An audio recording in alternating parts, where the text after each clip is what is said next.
மதுரை மாவட்டம் மதுரை தெற்கு வட்டம் அவனியாபுரம் கிராமத்தில் இன்று தமிழக பாரம்பரிய வீர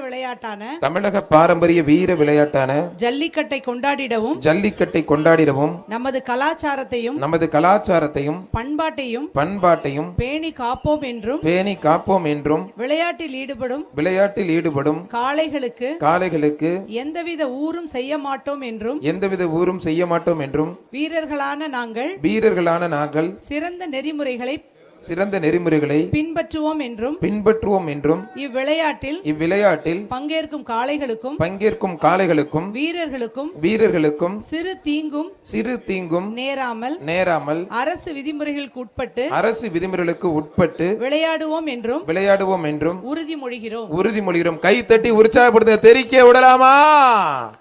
சத்தமா கேட்கல. அவனியாபுரமே அதிரணும். மாண்புமிகு தமிழ்நாடு முதலமைச்சர் அவர்களின் நல்லாசியோடு மரியாதைக்குரிய மதுரை மாவட்டம் உலக புகழ் பெற்ற அவனியாபுரம் ஜல்லிக்கட்டு போட்டிகள் இன்னும் சற்று நேரத்தில் தொடங்கி இருக்கிறது. வீரர்கள் அனைவரும் உறுதிமொழி ஏற்றுக்கொண்ட நேரலை காட்சிகளை நாம் பார்த்தோம். இது குறித்த கூடுதல் விவரங்களை செய்தியாளர் மதிவாணன் வழங்க நாம் கேட்கலாம். வணக்கம் மதிவாணன், இந்த அவனியாபுரம் ஜல்லிக்கட்டு போட்டியை பொறுத்தவரைக்கும் எத்தனை சுற்றுகளாக இந்த போட்டி நடைபெற இருக்கிறது? ஒவ்வொரு சுற்றுக்கும் எத்தனை காளைகள் களம் இறக்கப்பட இருக்குது? எத்தனை வீரர்கள் களம் இறக்கப்பட இருக்கிறார்கள்? விவரங்கள்.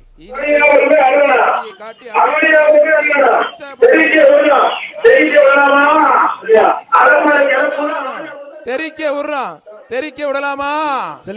அளப்பற கிளப்புற அவனியாபுரத்தை கலக்குறான் சார். தேவையில்லாதால கொஞ்சம் வெளியே ஏறிடுங்க சார். ஸ்டாஃப்களும் அவங்களுக்கு ஒதுக்கப்பட்ட இடத்துல போய் பணிக்கு போயிருங்க. மதுரை மாவட்டம் அவனியாபுரம் ஜல்லிக்கட்டு போட்டி இன்னும் சற்று நேரத்தில் தொடங்கி இருக்கிறது. இந்த போட்டியை பத்திரப்பதிவுத்துறை அமைச்சர் மூர்த்தி, அதிமுகவின் ராஜன் செல்லப்பா மற்றும் மாநகர காவல் ஆணையர் ஆகியோர் தொடங்கி வைத்திருக்கிறார்கள். வீரர்கள் அனைவரும் உறுதிமொழி ஏற்றுக்கொண்ட நேரலை காட்சிகளை நாம் பார்த்தோம். எல்லா பேட்ச் வச்சிருக்கீங்க, எல்லா பேரும் இப்படி ஏறினீங்கன்னா எப்படி ஏற்ற முடியும்? அந்த கேலரி அவ்வளவுதாங்க தாங்கும். கார் நிக்கிறதுனால அவ்வளவுதான் வெயிட் தாங்கும். அவனியாபுரம் ஜல்லிக்கட்டு போட்டிகள் இன்று நாள் முழுவதும் கோலாகலமாக நடைபெற இருக்கிறது. வீரர்கள் அனைவரும் உறுதிமொழி ஏற்றுக்கொண்டனர். இன்னும் சற்று நேரத்தில் இந்த போட்டியானது தொடங்கி இருக்கிறது. இது குறித்த கூடுதல் விவரங்களை செய்தியாளர் மதிவாணன் வழங்க நாம் கேட்கலாம். வணக்கம் மதிவாணன், இந்த அவனியாபுரம் போட்டியை பொறுத்தவரைக்கும் எத்தனை சுற்றுகளாக காளைகள் களமிறக்கப்பட இருக்கு? விவரங்கள். வணக்கம் அருணேஷ். தமிழர்களுடைய வீர விளையாட்டு மட்டுமின்றி தமிழர்களுடைய பாரம்பரியம் கலாச்சாரங்களில் ஊன்றி போன விளையாட்டு தான் இந்த ஜல்லிக்கட்டு விளையாட்டு. இந்த ஜல்லிக்கட்டு விளையாட்டானது தை முதல் நாள் ஒவ்வொரு ஆண்டும் மதுரை மாவட்டங்களில் நடைபெறுவது வழக்கமான ஒன்று. அதனுடைய அடிப்படையில் தை முதல் நாள் அவனியாபுரத்தில் இன்றைய பொழுது இன்றைய ஜல்லிக்கட்டானது தொடங்கி வருகிறது. மிக சரியாக காலை 7 மணிக்கு இன்னும் ஒரு நொடியில் இந்த காலையில் காளைகள் அவிழ்த்து அதாவது மாறுபடுகிறது உறுதிமொழி என்பதை ஏற்றிருக்கின்றனர். அதில் எங்கள் எந்த விதத்திலும் காளைகளை நாங்கள் துன்புறுத்த மாட்டோம். காளைகளுடைய கொம்புதல் வாளுதல் போன்ற எந்த விதத்திலும் நாங்கள் அவற்றை தொட்டு சித்திரவதைக்கு உட்படுத்த மாட்டோம் போன்ற பல்வேறு உறுதிமொழிகளை ஏற்றிருக்கின்றனர்.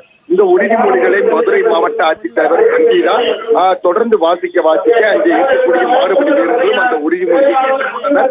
வணிகவரித்துறை அமைச்சர் மூர்த்தி அவர்கள் தற்சமயம் பச்சை கொடி அசைத்து இந்த ஜல்லிக்கட்டு போட்டியினை தொடங்கி வைத்திருக்கிறார். முதலில் இந்த ஜல்லிக்கட்டு போட்டியில் அவனியாபுரத்தினுடைய கோயில் காளை என்பது அவிழ்த்து விடப்படும். அது வருடம் நடக்கக்கூடிய ஒரு பாரம்பரியமான ஒன்றாக இருக்கிறது. அந்த கோயில் காளையை பொறுத்தவரையில் இங்கே இருக்கக்கூடிய மாறுபடி வீரர்கள் யாரும் தொடக்கூட மாட்டார்கள் என்பதுதான் இங்கே இருக்கக்கூடிய நிதர்சனமான உண்மை. அடுத்தடுத்து காளைகள் தொடர்ந்து பண்டு பெறும். அனைத்து காளைகளையும் தொட்டு விளையாடுவதற்கும் அடக்குவதற்கும் இங்கே இருக்கக்கூடிய மாறுபடி வீரர்கள் தயார் நிலையில் இருந்து கொண்டிருக்கின்றனர். அதே போல மதுரை மாவட்டம் அவனியாபுரத்தை பொறுத்தவரையில் ஜல்லிக்கட்டு காளைகளாக இருக்கட்டும், மாடுபடி வீரர்களாக இருக்கட்டும், ஆன்லைன் மூலமாக பதிவு செய்தால் மட்டுமே இங்கு பங்கு பெறுவதற்கான வாய்ப்பு இருக்கிறது. ஆன்லைன் மூலமாகவே கிட்டத்தட்ட அளவுக்கு அதிகமான மாடுபிடி வீரர்களும் காளைகளும் பங்கு பெறவிருக்கின்றன. அதனுடைய அடிப்படையில் மதுரை மாவட்டத்தை நாம் பார்த்தோமானால் அவனியாபுரத்தில் இன்று நடைபெறக்கூடிய இந்த ஜல்லிக்கட்டு போட்டியில் 1000க்கும் மேற்பட்ட காளைகளும் அதே சமயம் 1000க்கும் மேற்பட்ட மாடுபிடி வீரர்களும் தயார் நிலையில் இருந்து கொண்டிருக்கின்றனர். ஒவ்வொரு சுற்றுகளின் அடிப்படையில் இங்கே ஜல்லிக்கட்டு போட்டி என்பது நடைபெறுகிறது. சுற்றுகளின் அடிப்படையில் நாம் பார்த்தோமானால் மாடுபிடி வீரர்களை பொறுத்தவரையில் சுற்றுக்கு 50 பேர் வீதம் அனுமதிக்கப்படுகிறார்கள். அதே போல பல்வேறு விதிமுறைகள் இங்கே இருக்கக்கூடிய மதுரை மாநகர காவல்துறை ஆணையாளர் திரு லோகநாதன் அவர்கள் 2000க்கும் மேற்பட்ட போலீசாரை குவித்து தொடர்ந்து பாதுகாப்பு பணியில் ஈடுபட்டு வருகின்றனர். அதே போல மாடுபிடி வீரர்களை பொறுத்தவரையில் எந்த விதத்திலும் மது அருந்தி இருக்கக்கூடாது, காயங்கள் அவர்களுக்கு இருக்கக்கூடாது. அதே போல மாட்டினுடைய கொம்புகளை அவர்கள் பிடித்து அல்லது கொம்பனுடைய வாளுகளை அவர்கள் பிடிக்கக்கூடாது போன்ற பல்வேறு உத்தரவுகள் இருந்து கொண்டிருக்கிறது.